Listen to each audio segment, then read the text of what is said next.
Salut l'équipe, aujourd'hui on se retrouve pour le premier tuto de la chaîne, on va apprendre à jongler. Yeah.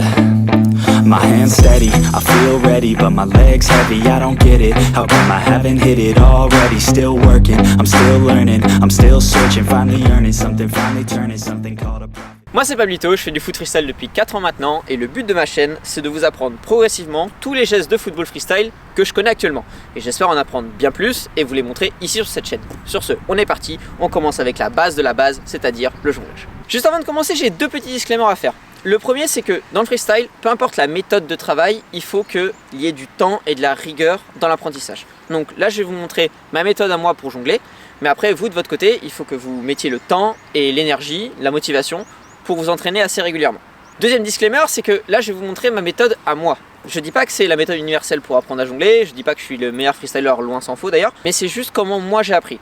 Et j'ai aussi regardé plusieurs tutos qui tournaient sur internet, j'ai essayé différentes techniques et là je vous sors un espèce de condensé sur ce qui est pour moi la meilleure méthode pour apprendre à jongler le plus rapidement possible. Bon, maintenant que ça c'est dit, on va rentrer dans le cœur du sujet. Pour moi, pour apprendre à jongler, il y a 3 choses importantes à identifier.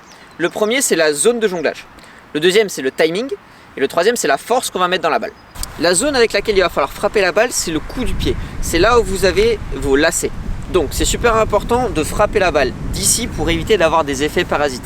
Deuxième point important, le timing. Vous allez vite vous rendre compte qu'il y a une espèce de tempo à avoir quand on jongle. Et une des erreurs les plus fréquentes quand on commence, c'est de vouloir taper la balle trop tôt. Ne pas la laisser assez retomber. Donc on va travailler ça ensemble, vous allez voir, c'est une des clés pour apprendre vraiment bien le jonglage. Et enfin, troisième et dernier point qui est assez lié avec le timing, c'est la hauteur de balle. La force que vous allez mettre dans la balle va vous donner en fait la hauteur de votre jonglage. Moi je préconise de garder un jonglage au niveau du bassin maximum. Plus vous montez, plus ça vous laisse du temps pour prendre le jonglage en effet, mais par contre plus c'est dur à la réception. Donc il vaut mieux garder une hauteur moyenne au niveau du bassin, et après quand vous aurez plus confiance en vous, quand vous aurez un meilleur toucher, vous pourrez descendre cette hauteur de balle pour avoir un jonglage beaucoup plus dynamique et rapide. Avant de voir les exos pour apprendre à mieux jongler, je vais vous donner 2-3 conseils qui vont vous aider à mieux maîtriser le geste. Premier conseil, verrouillez votre cheville. Alors, qu'est-ce que ça veut dire verrouiller sa cheville? Ça veut dire ne pas la laisser trop détendue, de manière à ce que la balle, il y a un retour de force qui puisse vous permettre après de jongler correctement. Deuxième petit conseil, il y a 2 cas de figure que je vois assez fréquemment quand j'apprends à quelqu'un à jongler. C'est celui où la pointe de pied est trop relevée, où du coup il y a une espèce d'effet rétro quand on jongle. Et au contraire, quand la cheville n'est pas assez verrouillée justement, où la balle va trop vers l'avant. Si la balle revient trop vers vous, la chose à faire c'est d'étendre légèrement le pied pour que la balle revienne droit. Il y a aussi la possibilité de pencher légèrement en arrière, mais je déconseille de trop jouer avec l'inclinaison du corps. On va essayer de rester droit quand on jongle, parce qu'après on servira des inclinaisons pour des gestes beaucoup plus compliqués que ça.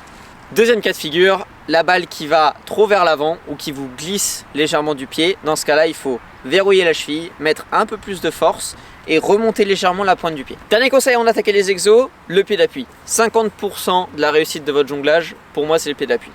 En général, une des plus grandes erreurs, c'est d'avoir un pied d'appui fixe au sol et le pied qui jongle après qui se déplace à droite à gauche. Ça, c'est pas possible. Il faut que le pied d'appui y ait une légère flexion et surtout qu'il soit mobile. Que si la balle se déplace, votre pied d'appui suive et que vous puissiez en fait vous caler sous la balle tranquillement. Donc un pied d'appui mobile et on se déplace quand la balle se déplace également. Ok, donc la théorie c'est bien, maintenant on va s'attaquer à la pratique, c'est quand même le plus important. Donc je vais pas vous montrer 10 000 exos pour apprendre à jongler, ça sert à rien. On va en voir 2, et si ces 2-là vous les maîtrisez bien, vous apprendrez à jongler facilement. Premier exo, c'est le jonglage avec rebond. Pourquoi il est intéressant cet exo? Parce qu'il va vous permettre d'apprendre à bouger, à vous placer sous la balle pour avoir le meilleur jonglage possible. Donc on laisse rebondir la balle, on fait un jongle, on essaye qu'il soit le plus droit possible et on récupère à la main. Après on en fait 2, 3, ainsi de suite. Une fois que le jonglage avec rebond c'est maîtrisé, ça veut dire que vous avez déjà la mobilité, que vous avez compris comment se déplacer pour jongler. Maintenant on va s'attaquer à la technique pure, le jonglage simple. Donc on prend la balle à la main, on lâche la balle, on fait le jonglage sans rebond et on récupère à la main. 2, 3, 4, 5, 6 répétitions, ça c'est suivant vos objectifs.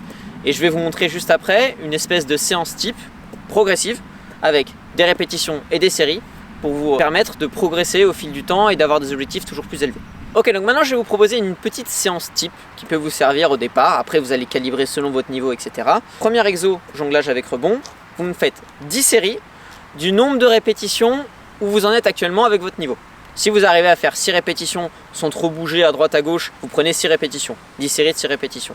ainsi de suite. Alors une fois que vous arrivez à en faire 10 séries de 10 répétitions clean, ça sert à rien de faire du jonglage avec rebond, c'est que vous avez compris comment est-ce qu'il fallait bouger, etc. Donc vous passez directement à l'exo supérieur. Pour le deuxième exo, même logique, vous prenez la balle à la main, vous faites un jongle, 2, 3, 4, 5, suivant votre niveau actuel, et vous faites 10 séries du nombre de répétitions où vous en êtes actuellement. Ça va être long, mais ça vaudra le coup. Une fois que vous aurez appris à jongler, vous allez le garder toute votre vie. Vous pouvez après prendre du temps sans jonglage, vous ne le perdrez pas. C'est un peu comme faire du vélo, c'est le même principe.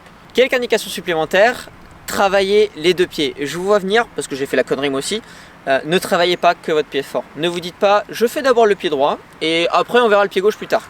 Pourquoi? Parce que le but là de cette chaîne, c'est de vous montrer après des exos qui sont beaucoup plus intéressants, des gestes qui sont beaucoup plus cool.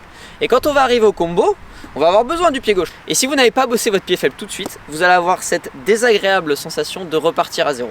Donc bossez tout de suite votre pied faible, travaillez votre jonglage du pied gauche. Dès que vous avez fini votre série à droite, faites-la à gauche. C'est vraiment super important. Moi c'est un truc que j'ai négligé et c'est vraiment très frustrant de devoir tout réapprendre une fois qu'on a atteint un certain niveau avec votre pied fort.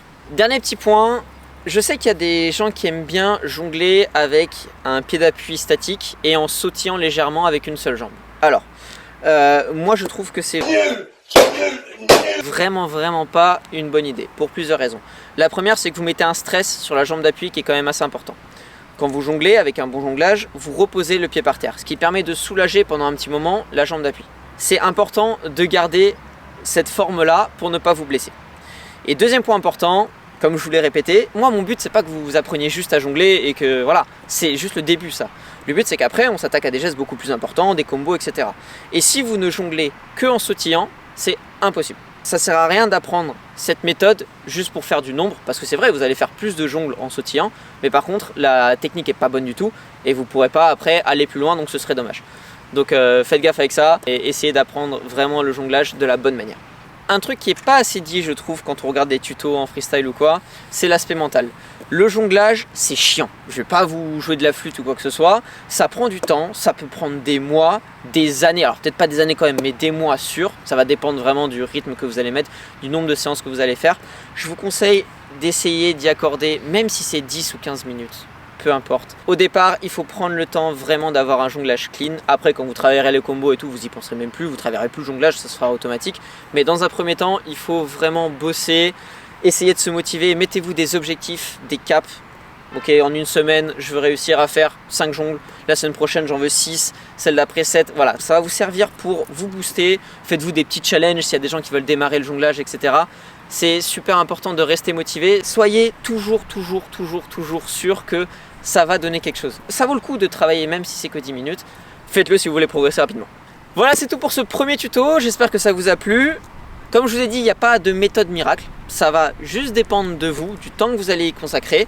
Je vous souhaite de bons entraînements, de bonnes séances, de trouver après votre hauteur, votre jongle à vous. Vous allez voir après, vous aurez votre jonglage à vous. Ça vous paraîtra naturel. Persévérez. Je sais que c'est long, je sais que c'est chiant, je sais qu'il y aura des moments où vous ne serez pas motivé du tout, où vous allez stagner, c'est pas grave, c'est normal. Dites-vous bien que tout le monde passe par là et que tout le monde en est capable. C'est vraiment quelque chose que tout le monde peut faire. Donc je vous souhaite de bons entraînements. Mettez-moi en commentaire les prochains tutos que vous voulez voir sur cette chaîne. N'hésitez pas à liker, vous abonner et partager la vidéo. Et sur ce, je vous dis à la semaine prochaine pour le prochain tuto.